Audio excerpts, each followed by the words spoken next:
Oh,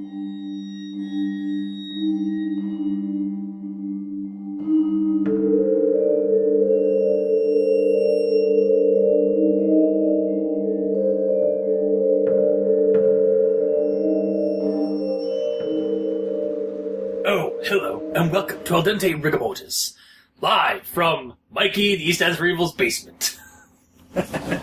Yeah. Mm-hmm. That's a thing now. Mm-hmm. Yeah. At least for a temporary measure. I'm your host, Review Cultist. I'm Mikey, the E stands for evil. And I'm the gamer in yellow. And we're here to discuss those internet stories, most creepy and most pasta, and be critically silly doing it. And for Icker 14. What? It didn't even sound like you were going to mess it up. I know. And for Icker Fall 2018, we're doing Convenience. Actually, kind of... This episode brought to you by an inconvenience. Mm-hmm. Yes. Yeah. You're not wrong. No. That's just kind of funny. Anyway, It's not really that inconvenient, though. it really wasn't. No. Like, So we either ended he up- drives to your house or you drive to his house. What's the difference? That's fair. Mm-hmm. But, yeah, we're doing Convenience, which is one of two stories in Icker Falls, A Visitor's Guide, which is not done by Kris Straub, but in fact Sarah Pharris. So we'll just kind of dive right into the rundown. Convenience is basically being told to us via the narrator, who is an actual character in the story, but the narrator is talking to like us, the reader, basically, about this situation. And so he's a store owner. He or she is Does it say? I kind of. It kind of doesn't like in the some of the writing. It does kind of insinuate to be a man, but it could, I guess, be a woman. I'm going to scour the entire thing and try to find anything. Okay, cool. But yeah, so it's a store owner. He owns a convenience store between basically like Main Street, Icker Falls, the highway, and actually I think that's about it. Yeah. Yeah, it's just basically between town and the highway. And he is basically kind of chronicling like his life at working at this place, like how like the ups and downs and stuff like that. How basically he was there when the town kind of like went down into the shitter, and the people got poorer. The tourists stopped coming at some point, but the cops started kind of increasing in number. And the townsfolk changed from like the old boys and stuff like that to like the poorer and like they basically these like kind of delinquent or destitute shufflers, people who couldn't really afford anything, but they just wanted to get in and out of the cold. He keeps referring to them as slower than usual as well. Yeah, you'd have to like explain things to them and stuff like that. Yeah. And the one night that he's getting ready for to go home early because like the game's on and stuff. This guy comes in and like starts shuffling down into the back area, and he tells him to hurry up because he wants to go see the game. And the guy just kind of grunts, kind of pisses the guy off a little bit. So he takes his gun that he got because it's been getting rougher out there, just to kind of like as an intimidation factor. He's not intending to use it. Mm-hmm. But when he goes to confront the guy to tell him like, hey, did you not hear me? Like, I'm closing up. Gotta get out of here. You gotta come back tomorrow. The guy just kind of stands there and just starts like smiling at him, and like to the narrator, he starts like laughing at him, basically, like or like almost like he's better, like he's like knows something he doesn't, or like he's better than the store owner, and it's really pissing off the guy. And he just starts like. Just getting more and more infuriated with this guy to the point where he just basically unloads on him after like snapping from like either seeing something in the guy or just like getting so furious that the guy was getting closer to him. And he was smelling, and it was like he was basically breathing in this stench that the guy was emanating, and he couldn't stand it, and he hates his fucking town. And then bam, bam, bam, bam, six shots into the guy. Guy ends up getting, apparently the disposal of the shuffler was pretty easy. Just threw him into the trunk of his car and dropped him off in the woods on his way to work, or on his way to his house, and got a decent night's sleep, and then came back the next morning and cleaned up the rest of the mess. And then at this point, he's kind of snapped. The next phase of this story is basically just him saying how, life's great, and he's actually taken up hunting since the incident, and the cops have stopped showing up as much, but there's new development in the town, so hopefully there's going to be some new blood in the town for his shop, and that's kind of where the story ends. I've got some words about that, but we'll get into my actual thoughts regarding the end of the story. I would hope you would have words to say, otherwise we wouldn't have a show. That is true. So, yes, we'll go into the Grammar Inquisition, since everyone expects it at this point. Mm-hmm. So I'm going to start off with saying this. The story is entirely a form of dialogue, complete with a... It has a... Yeah. Complete. Yeah. Complete with a characteristic accent. The narrator is telling the story on the page, so while I have a few grammar issues, it was one of those cases where I just had to pass by a few of our usual gripes in the writing, at least more so than usual. That said, I do have a few that I'm going to go over. Easy access to the highway, to the main... Yeah. Easy access to the highway, to the town main road. I might have gone with to the town's main road, like...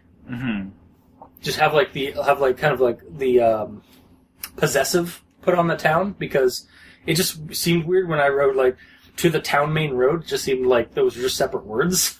They weren't like connected, but they are technically connected. And I know town isn't technically a person, so it can't own a thing, but it still like could get a possessive S there. Yeah, it's still a noun. Yeah.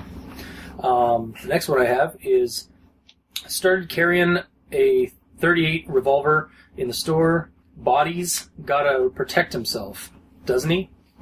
Don't he? Yeah, that's the one instance where he refers to himself as he, as I was reading through it during your rundown. Yeah. When I read that, I was like, does he mean buddies? Like BUDDYES? No. Yeah, because like somebody. Yeah. Okay. Maybe. Yeah. It might just be his like accent was, but it just didn't translate that well in my head when I read it. I actually have that myself. Where's the one I wrote down? The way I rewrote it to started carrying a .38 revolver in the store. Gotta protect myself, don't I? Yeah, that would have worked better. There's and then I kind of leave off my grammar inquisitions with this. There are a lot of very run-on sentences in the story, but again, due to the dialogue nature of the story, I'm one to let it pass as the character is just going on and on about like his story. So it's kind of like a dialogue twerk what the hell? A dialogue tweak or it's kind of like a dialogue quirk of just going on and on, rambling basically is what he was doing in the story. There are breaks and commas to slow down and cause pause for the reader in some of these sentences that are like really long. There's just not that many periods. There's not so the sentence structure is a little off because it is kind of a dialogue story. But that's my grammar inquisitions. Mikey, these stands for you. Alright. So, the first one that I have isn't a grammar inquisition, but it started off being one because I didn't know at the beginning that this was dialogue. Oh. So it's the very first sentence, which is, business these days, it ain't what it was. And I was like, Yeah.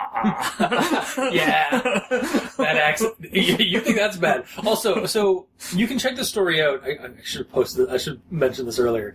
You can only check the story out, as far as I know, on through the visitor's guide, the printed version of the collection. As far as I know, I couldn't find it on the website. So we did have to type this one up just to like kind of get our notes together and stuff. Yeah. And yeah, that was kind of hard to do. Just remembering not to correct these the slang that was going on in the dialogue. Yeah.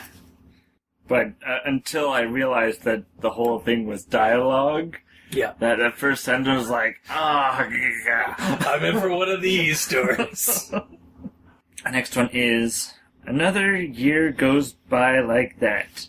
Aren't looking much better the next. Yep. I was like, aren't. Huh? He's a hick. I mean, yeah. That's basically like that's why I didn't bother much with with a lot of the issues that we usually have with the stories, is because this is technically all dialogue. It's hard to kind of grammar Nazi that.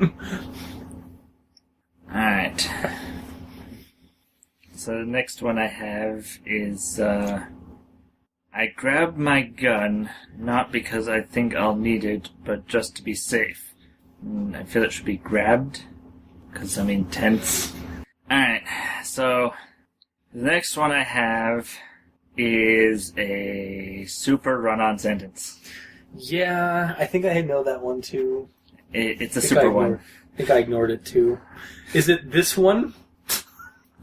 That, so if I grab my gun? Yeah. Yeah. And put, the whole paragraph with no periods whatsoever, just breaks and commas? Really? Yeah. No, I was actually going to do that whole story, that whole one. I was like, I'm just gonna I must have missed that. carpet bomb this by just saying there's a lot of run-on sentences. It's dialogue.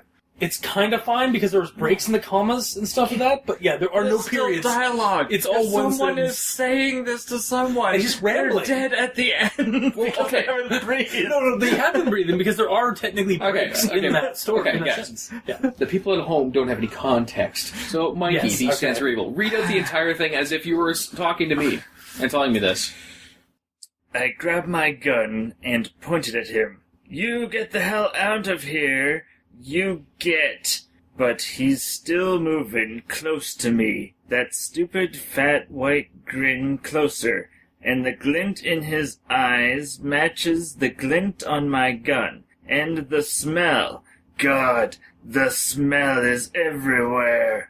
And I'm thinking how the stench in my nostrils, that same air was under those clothes a second ago, escaping when he moved, steaming out from his filthy body and getting into my lungs, inside me.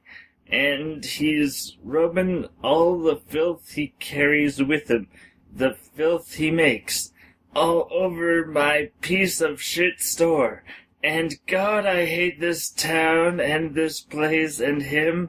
Him and his kind are what's ruined this town and all those years I worked here, building and saving and growing something to keep the lights on at home, and these dirty, stupid shufflers ruined it all, and he's so close now. And that rippling... When is it over? Okay, to be fair, actually, for this monologue, there is actually this is kind of the transitioning point to him snapping though. Yeah. See, he starts off just getting frustrated, and then slowly getting more and more pissed off and angry, and so that's why he's rambling on. Yeah. I understand. But he still needs to breathe. Technically there are spots to breathe, at those breaks, basically, but because there are these long dashes basically throughout the story, but.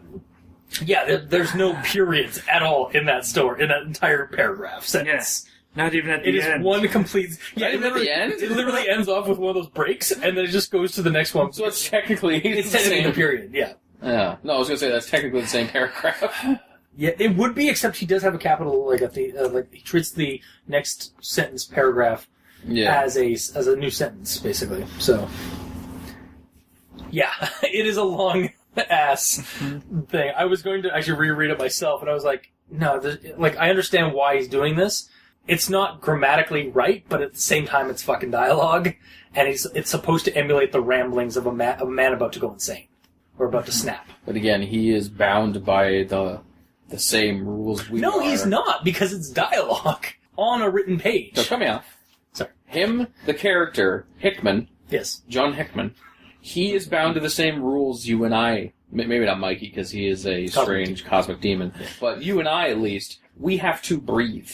We need air so we can say things. If you are constantly speaking and not giving yourself enough time to breathe, but again, commas don't count. No, there's not commas, there's breaks. Those breaks could work as breaks for him to like breathe while he's talking. Yeah, but Replace them with periods then. but those are at the beginning of the paragraph, and then it's there's commas from that. It don't matter. It don't matter. Yeah. Well, whatever. Again, it's grammar inquisition is a little like we're going into the nitty gritty nitpicky of this with this story because it's kind of superfluous. Yeah. That's ridiculous, though. Yes. Either way. Was that all you had? Yes. Okay. Cool. Sorry we did cut you off by the end of it, but we kind of got the gist of what was going on. It just sounded like he was going to keep ending. He was 2 lines away. Oh, okay. I was going to say. But yeah, like there's like a point where I was almost going to chime in. It's like, he's halfway done. I just thought it was going to end so much sooner. All right. Dude, it's literally that big. That one. Ah! It's that one huge one. Yeah. Oh, I was not aware. I thought it would be a small one. Okay, never mind. I'm sorry. Anyways, Yes. on to my grammar-related discrepancies. My first one, I actually typed in after I read the entire story, and it is a possible rename of the story Okay. to -63. Do you know why? No. Because there are 63 dashes throughout this entire story. God. And if all the double dashes you put in were meant to be triple dashes Yeah, like the other yeah, they long were, ones, yes. then it's technically 69. So yeah, there were supposed to be, yeah. That's a lot of dashes. Only the reason I did like double dash and triple dashes because I don't know where how to do that character. Oh, I know, that's fine. I'm just saying. Yeah. A ridiculous amount of dashes. Yes. Even if those are all meant to be one. Yeah. Like, it's still, there's so many. There are. Again, like the character basically uses that, like they use that as a period for most of the story. Use a period. If it has the same effect as a period, then why not use period?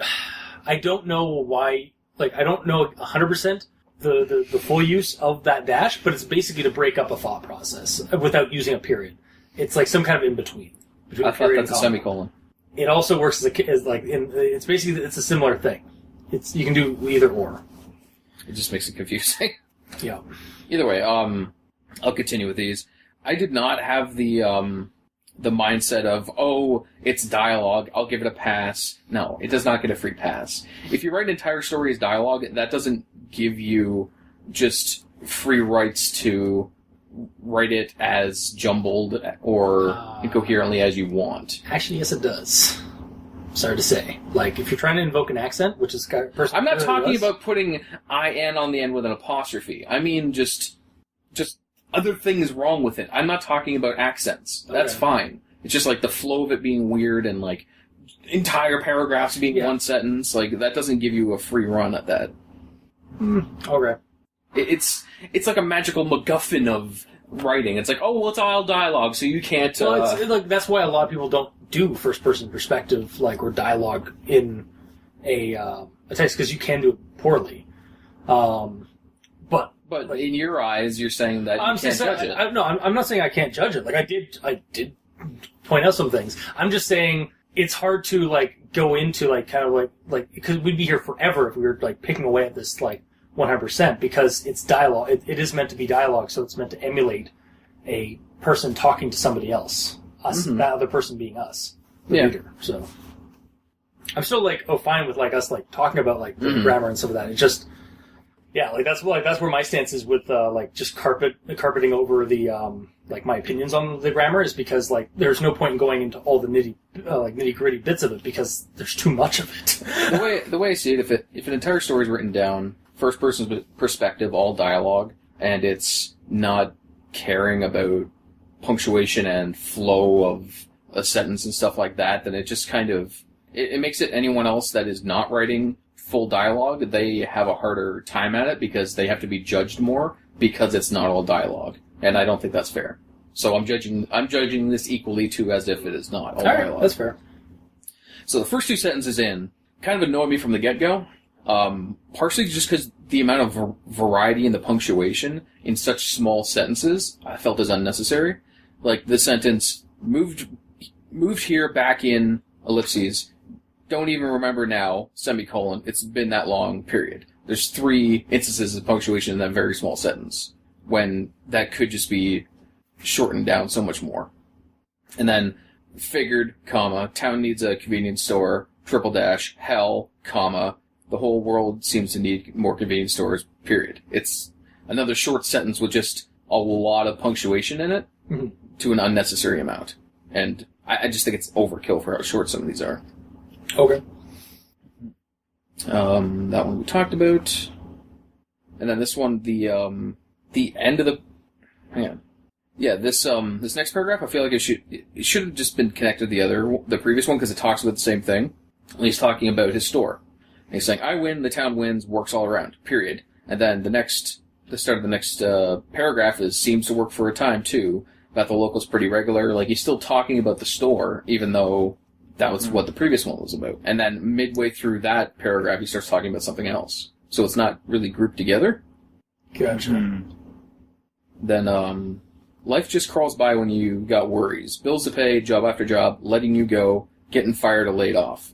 The last two say kind of the same thing, so I think that could just be simplified to, life just crawls by when you got worries. Bills to pay, job after job letting you go, getting fired or laid off. So instead of job after job and letting you go being sectioned out with a break in between, they're the same thing. Well, I wrote it differently the second time. Life just crawls by when you got worries. Then if you want to do it as a list, colon, bills to pay, working day after day, and getting fired or laid off. Like, there's a lot of other ways to do it. We're keeping it as different things in a list, not listing the same thing over and over. Mm-hmm. Then I have a quote here of a sentence that really speaks to me. It's a really well thought out and proper sentence, and says a lot about the story. Years. It's an entire sentence. I don't know why. And for context, time went by, comma, I didn't even notice, period. Years, period. Yeah, it's accentuating how many years. Ellipses. How much time. I guess of that. I guess that would work, yes. Then I still had locals, but they started being different locals. At first it was just poorer than usual, slower than usual. Had to repeat myself when talking to them, And the semicolon there was a colon written down. So it's probably a colon in there as well, considering the first one was also a colon. Where was it? It's pretty early on, talking about the locals and shit. Paragraph starts with "did notice," though. It's a colon. Okay. Oddly enough, this is where I thought that, oh wait, this might have been an accident on your part, cultist, in the transcribing, them being colons instead of semicolons, but actually no. Then, next one, I got a huge run on here. Nights were hardest, long nights, just me in the store, the odd shuffling local coming or going, the lights buzzing, overhead got to talking to myself, playing the radio to make it seem like there was more company. These new customers couldn't chit-chat for crap, I tell you that. A lot of words, there's a triple dash, a comma, a comma, a comma, a comma, okay. A double dash, a comma, a period. You're going to go through the entire story? Like, basically, like... No, I did 10 things, and I'm like, that's enough. Okay.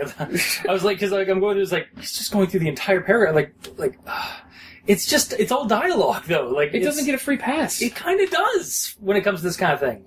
Like, if you're trying to tell this, like, trying to emulate somebody telling a story, like, yeah, there's going to be, like, issues in the writing, but that's because they're talking like a person does. Like, they don't compile it, like, they don't have to, like, they don't edit it proper, like all make it all fancy, or to, like, make it all, like, proper, because that's how people talk. We stutter, we break up, we talk too fast, or we don't talk fast enough, kind of thing. Like, it's just dialogue on the page. Like, it doesn't get a free pass for me. Okay. I think that's a cheap move in writing, and I'm not going to give it that. All right. Ninth one I talked about, and then 10th one, he's getting even closer now. Essentially, that sentence, I'll jump over that a little bit. When he gets to the point where he's like, I snap, the next thing I know, look down, see my revolver in my hand, cylinder empty, and I put all 6 bullets in him.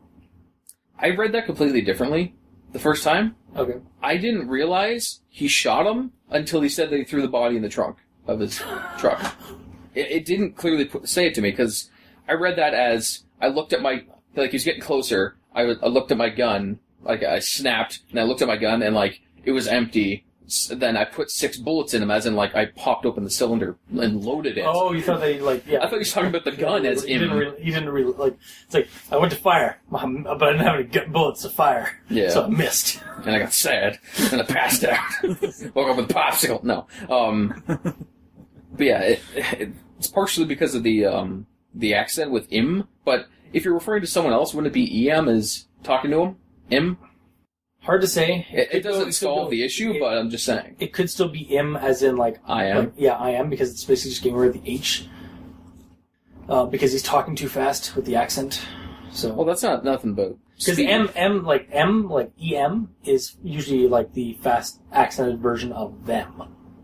Not him. Oh, I suppose, Which them would still work as well, but it would just be basically a gender fluid, like, word. Yeah. Mm-hmm. Like those people, those shufflers. Yeah. Well, no, because you can also say, like when he was like, oh, I'm talking about them, and you look over and, like, to the person, and, like, it could be a guy or a girl. Yeah. Yeah. Either way. It's I feel like that would make more sense if you said, I put all 6 bullets in it, because it being reference to the cylinder that he just talked about. Yeah. But that's what gave me the problem. Because he just talked about the cylinder being empty, and then he said he put bullets in it. Mm. But that would solve the problem, because that would... I know. I'm just saying, like... Yeah. I have to rewrite down low. Yeah. But, yeah, right after he says the truck, and he puts them in there, I was confused, so the way I would rewrite it is when he gets closer, I look down, see my revolver in my hand, cylinder empty, barrel smoking, ellipses, I put all 6 bullets in them. Because if you're just put in that the barrel's smoking, that insinuates that you shot. Mm-hmm. Gotcha. And at that point, I stopped taking notes on grammar things because it pisses me off. Okay. So, I guess on to actual thoughts then? Mm-hmm. Alright. So I'm going to start my actual thoughts with a quote. Here are the state troopers on the CBs talking more and more about trouble in town. Strange goings-on and the lack. Wouldn't know, never mingled with the locals. Their money was good enough for me, but they were a weird lot, dragging their feet, wearing rags and dirty things, all homeless and squatters or the like. And thus we partially cross over into Hobovember. Look to the end of the month when we have a full special episode on Hobovember. Yeah, pretty much. Yeah. It's just like, hey, homeless horror story in November. Before we actually do an episode on that. Mm. And then the next one I have, close enough to smell the filth. It's streaming off him, into the air around him and me, and he's just staring at me, through that greasy hair of his. Those dirty, gray, bloodshot eyes, just laughing at me. So, my comment on this was, I understand this is a metaphor, like it's metaphorical, like the eyes aren't actually laughing at him, but that would be terrifying if the eyes just started laughing, had opened up the mouth and just started laughing at him from the guy's eye sockets. I was talking about the mouth. No, it's like through those dirty gray bloodshot eyes just laughing at him. Yeah. Yeah. So like that in the sentence, it's just like he's looking at him with like a glint or something that is like basically like a glint of like superiority or something. But that's just like the metaphor for it. But if you take that like literal, it is kind of terrifying because his eyes are not normal. That is basically this is the one where I actually wrote down the long-winded paragraph about him slowly him snapping and like starting to hate everything, and then right after that we have him basically pull the trigger 6 times and gun down the guy. And to my notes for that are, well, that escalated, and not a single period in there, just those break lines and commas. From just a simple mild-mannered store owner who doesn't mind folks as long as they they're buying something in a store, to this hate-filled man on the edge, ready to snap, and then he does. It really didn't escalate that quickly. I don't know. It seems a couple of paragraphs before he mentions he got a gun because he got the gun as an intimidation factor. I meant like as that paragraph, that diatribe goes, he goes from just like, you gotta get out, sir, to getting more annoyed, to hating this town, hating his piece of shit store, and just wanting to like gun the guy down, and then he actually does. And then the last bit with the rippling of the guy's body and the shine in the shuffler's eyes strikes some ideas for me that something supernatural is afoot, but it could also just be something mundane, like the guy's just like being so pissed off that he's just seeing more and more details in the man that he just hates, to the point where he just loses it. I want to lean toward the supernatural element, though, that like something supernatural pulled him over the edge off of this, and that this guy is actually like some kind of like emissary to some dark powers within Niagara Falls. But that's just because I like supernatural explanations over real world stuff, because real world stuff is sad. Or has a tendency to be more tragic horror than like the exciting supernatural stuff. And then my last actual thought before we go into finals, the whole thing kind of gave me a little mental boost, to tell you the truth. I took up hunting as a hobby right after that. Back to nature, back to God sort of thing. I ain't one to brag, but I once caught well, you know that joke. Wish I'd taken more trophies, but night hunting is about speed and surprise. Cutting off mementos would have ruined the moment. Had to stop a few years back. Local game learned new places to hide. And my bones were getting tired. Oh, good. We've got a serial killer in Niagara Falls now. Because as I was reading the whole hunting thing, I kind of got the impression that his prey were the homeless, or were some of the shufflers in town. Says who? I'm just saying, like, that's the vibe I got from it. Yeah. And honestly, like, that just kind of like, oh, he's kind of, alright, he's just, shit, he snapped and, like, he enjoyed it, so he started hunting, he took up hunting to, like, start hunting more of them. And again, like, it's, either, because the guy just, like, finally had it and snapped, or, like, some dark powers of Icar Falls are, like, again, corrupting another person in town, or another person or another aspect of the town. So, just personally, that's what I saw when I, like, in the, kind of, read between the lines of what he was saying in the story, was it seemed like he was basically hunting the most dangerous game. Man. I saw him hunting animals. I mean, that's fair. You can also take it that way, but, like, I think it's creepier if you take it with where he started hunting afterward. That's true, but it doesn't say anything about that, so it didn't read it like that. Okay. Well, I sort of took it as hunting the shamblers or whatever, which we don't necessarily know if they're human or the mundane. Or supernatural things, or, But yeah, that's my actual thoughts. Mikey, these things were. Alright. So, my mind initially went to those are creatures of some type. Or at least cultists to the powers. Yeah. And it's what I want to go toward, but, like, at the same time, they could just be, like, regular, like, poor, just destitute people. Yeah. And the way this is written, it seems like it's before Cedar Springs. Yeah. Because the new developments and some of that, yeah. So it's like at least like the early 2000s to late 90s kind of thing is when this all started. Yeah. So I figured that the Supernatural Task Force is the one that nudged the corporation to build Cedar Springs to deal with the cultists and shamblers and whatnot, because that was their main breeding ground. I see. That's why he started, like, touring afterward. Like, he started doing, like, I think in the story it's like... Hunter tour guide. Hunter tour guide. Yeah, like, he hunts game, animals. No. The people. Again, like, that's your opinion. Like, and, like, same as mine. Like, so we have different ones, but... Yeah. So basically, the guy in the story retires, and the new developments are there to help quell the issue, because he was the one guy keeping all of the supernatural at bay. Oh, I see. With his hunting, but he's retired, so they had to do something about it. So that's where the Supernatural Task Force got involved and said, "Hey, big corporation, we got some prime land over here." I see. Yep. That's how it is. Goddamn Supernatural Task Forces everywhere. No, they literally are. Now, here's a question. Does the Men in Plaid, like, are they also in Niagara Falls now, too? Are they affiliated with the Supernatural Task Force? They're a logging division. Yeah. And then the other idea is that they're just super mundane. Like, it's people, but I'm envisioning some really gassy teenagers. Yeah. Just. And teenagers, when they pass wind, they just light up with a big smile, like. Oh, I see.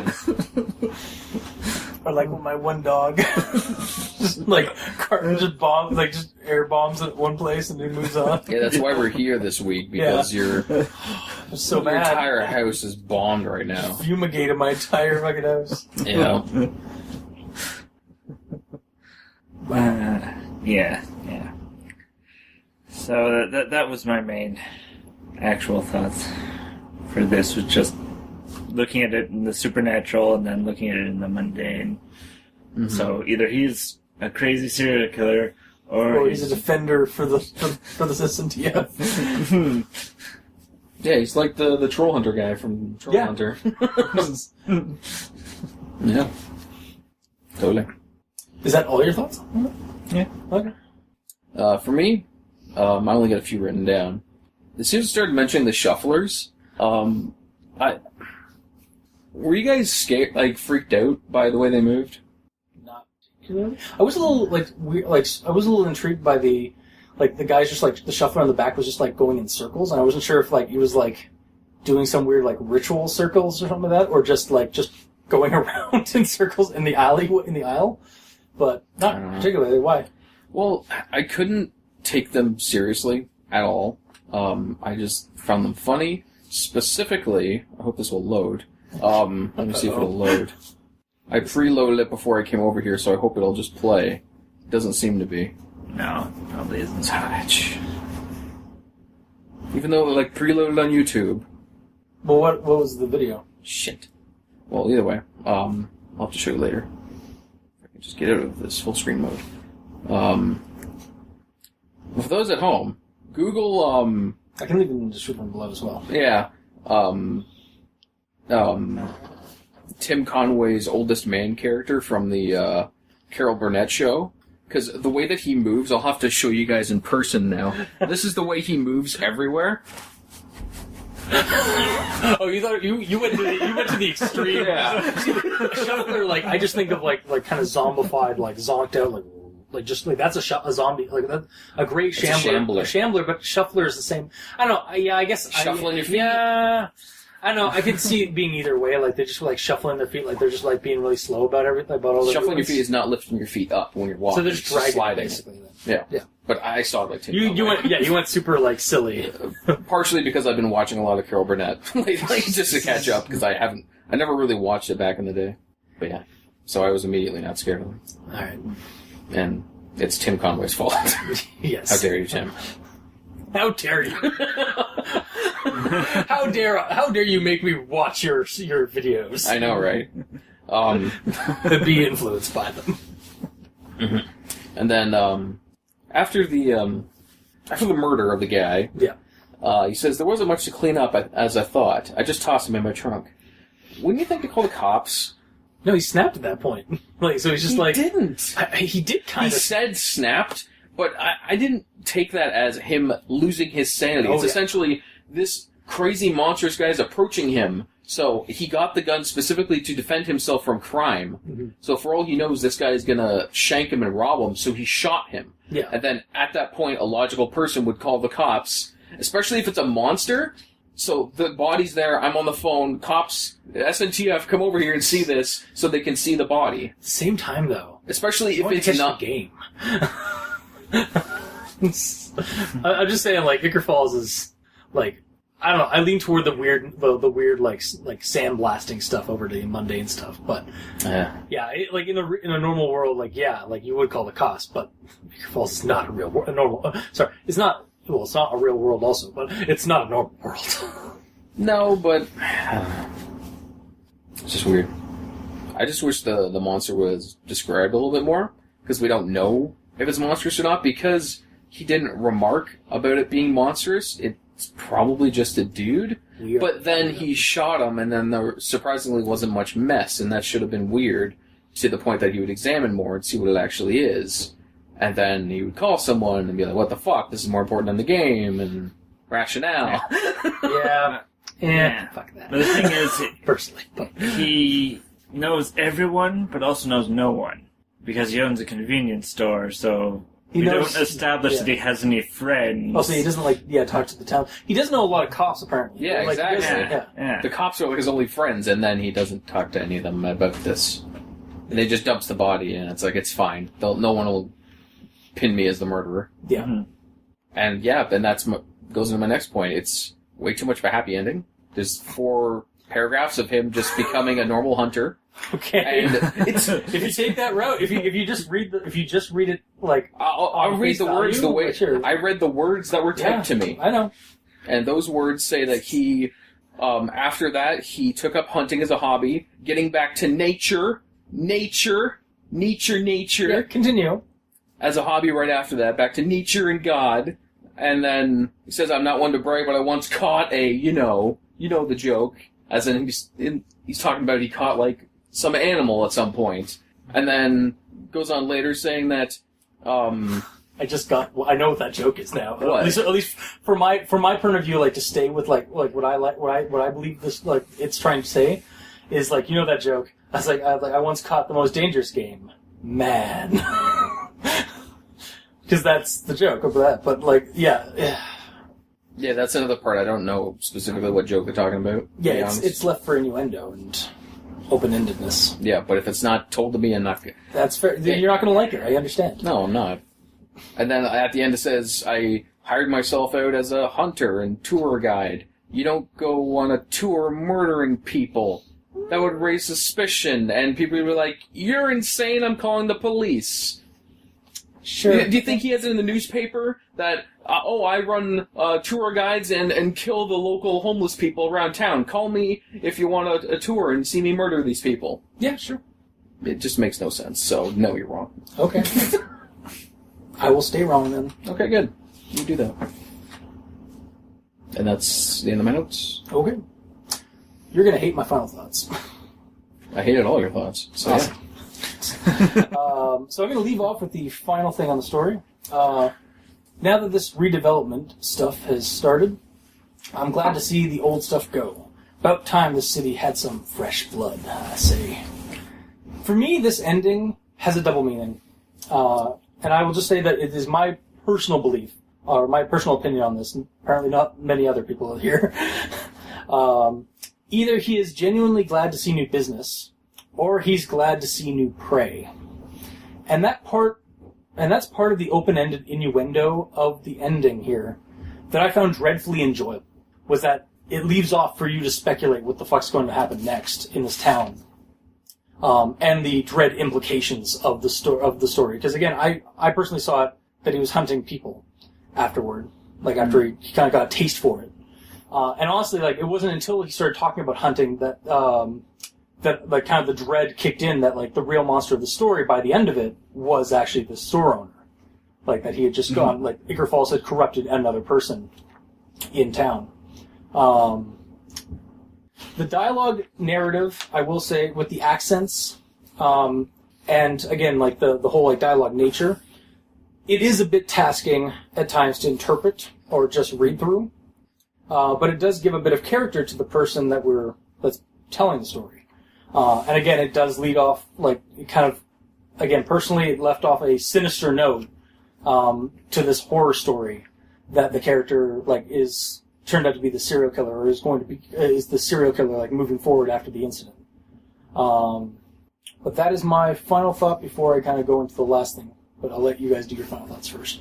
I will say, I'd recommend this story if you like those kind of stories that do that are like a dialogue style, that emulate someone telling a story from their point of view with their own accents, their own verbal quirks and stuff. If you want a more traditional story, you're not going to get it with this one. So I guess a partial recommendation. Personally, I liked it, so I'd personally recommend it, but it's not for everyone. Mike, these stands for you. Well, it gets a half recommendation from me. The fact that it's all dialogue and the accent reminded me of that one creepypasta. Oh god, they're back. Anyway, it reminded me of that one creepypasta that we did, where we had the author who's putting creepypastas on creepypasta.com. Oh, is like, picture this. no. He was and his stuff keeps getting rejected. Oh, the Bruja. Or La Bruja. Yeah. And he's like, that's his accent. You're supposed to talk like that. Yeah. Which is probably why this isn't on the web, because it got taken down. Yeah, you're not wrong. Instead, it's been published. Yeah. So who's the real winner here? Yeah, and the whole monster with the shufflers, it, to me, wasn't all that creepy. But then he does end up taking one out because of its stupid fat white grin and the glint in his eyes matching the glint of my gun. So, that was most of the description we get beyond the shuffling. Yeah, and the rippling underneath his clothes. Yeah, because he's passing so much wind. Clothes going. Apparently, yeah, it's just like shaking. It's just like, oh god! If you can actually, like, I'm sorry, but like that guy has to be put down. If you can physically see that like happening, like His entire body is just covered in anuses. Just God. constantly farting. Oh god! Everywhere. Anus man. Mm-hmm. It's anusman, actually. Ah yes. Yeah, so it's interesting, and I like how it's tied into the rest and the development of which we assume is Cedar Springs. Yeah. Which ties it to another story, Nicker Falls. But there's not a whole lot. It's just a convenience store guy that gets angry with people that don't buy stuff. They just walk into a store. And one like last straw, just guns went down. Yeah. Yeah, so, like I said, it's only a half recommendation. Alright. Gamer. Yeah, hi. Typing things. Okay. Important final thoughts that can't be left out. Yes. Anti-cultist thoughts. Okay. Counter-cultist thoughts. Yeah, we can have different opinions on things. Like, I'm not like... Okay. So, You're wrong, and I hate you! no, I'm not surprised. No, that was you, me. Like, that was you, like, yelling at me. Really, you sounded a lot like yourself. Go. I didn't say a thing yet. I haven't raised my voice once. Yeah, that's right. Anyways, overall, I didn't really like the story. The monster wasn't scary to me, even if I didn't envision him as Tim Conway's old man shuffling around slowly. Even if I didn't imagine him as that, he wasn't really scary because they didn't tell us what he was. And yes, I know I often say I want to know more about the monster, but I don't want to know everything about the monster. I want to have a visual of what the guy sees. Because if you're retelling what you saw and it's impactful enough in your life, that's changed your life, and you remember it enough that you want to tell someone the entire story, the image of that person would be burned in your head. Even if you only saw him for a split second, you'd be able to describe everything. Especially if he can mention that the clothes are rippling, but he can't mention if his face was messed up. He had matted hair. Like, he had a fat white grin. Yes. Like, matted hair, white grin. Gray bloodshot eyes. Mm-hmm. Like, he's describing a person. He's describing the creature, the character. But apparently that's not enough description. No. Okay. Because it leaves off at the end when he shoots him, and like there's no mess. Like, why would there not be a mess? If you shoot a guy, that's gonna make a mess. Mm-hmm. Like, there's a lot of things that this character, I feel like any normal human being would do, and he didn't do. So I can't really connect with the character, and I don't really understand the methodology in his actions. Reading through it, the accented text never really bugged me, because yes, that is the way he talks, and I understand that.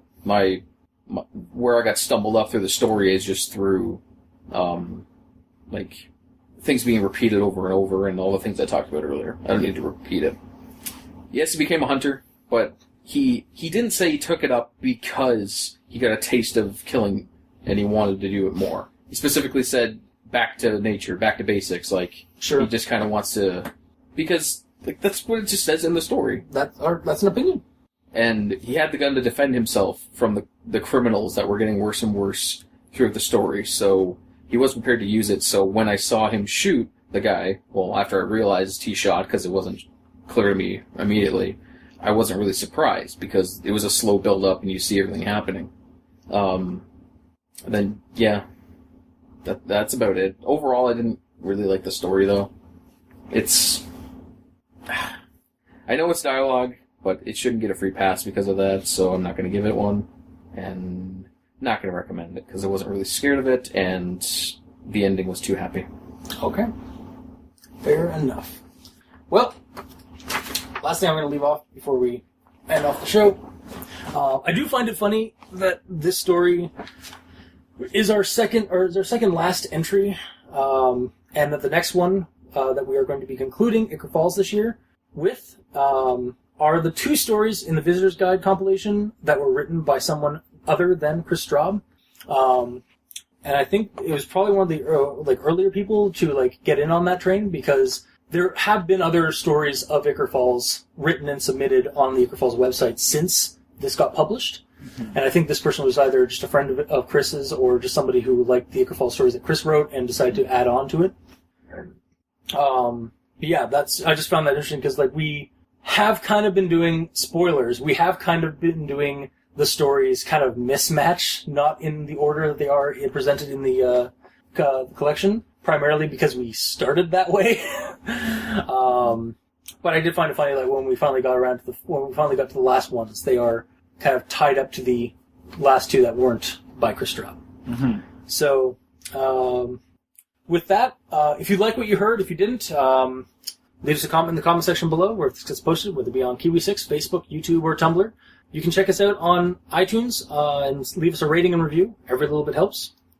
You can send us messages on Twitter. I'm at Review Cultist. Mikey is at the E stands for Evil. And the Gamer in Yellow is at the Gamer in Yellow, but without the W, because Twitter hates him.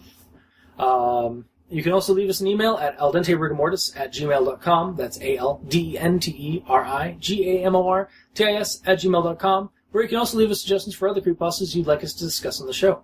If you'd like to check out the title cards for each episode, you go to crazonstudios.tumblr.com, crazon.deviantart.com, or the YouTube channel, Al Dente Rigamortis, where you can check out the videos of each episode. And if you'd like to help support the show, you can go to our Patreon. Look up Al Dente Rigamortis and select the backer tier you'd like to support us at. We currently have $2 and $5 tier, but any little donation helps. We have special episodes, early access episodes, and the special episodes include Al Dente Real Talk, where we talk about videos and films based or inspired from creepypastas, or the inspiration for creepypastas. We also have Actual Play Rigor Mortis, where we play tabletop games based on horror and creepypasta themes. And for my 2 co-hosts, they have their own 2 special shows on the Patreon called Al Dente Reloaded at the $5 tier, where Mikey and I go back to the good, the bad, and the ugly pastas that the cultists and the Doctor did in the past. Read them and see what our thoughts are on them. And Al Dente Revelations at the $2 tier, where Mikey and I continue those thoughts after listening to the old episodes that the cultists and the Doctor did, and possibly have a mind-breaking revelation while doing so. Cool. And for all our patrons that are already helping support the show, thank you immensely. You're helping keep those hosting bills at bay, and we very much appreciate that. And for all the listeners that we have, and the authors of the stories that we read, thank you immensely, because without your listenership, we wouldn't really have much of a show. And to the authors, without your stories, I would not have creepy stories to read, and we would not have creepy stories to discuss. So, thank you. So until next time, I have been your host, Review Cultist. I'm Mikey. The E stands for Evil. And I'm the Gamer in Yellow. And this has been Al Dente Rigamortis, Ichor Fall 2018. Sleep well.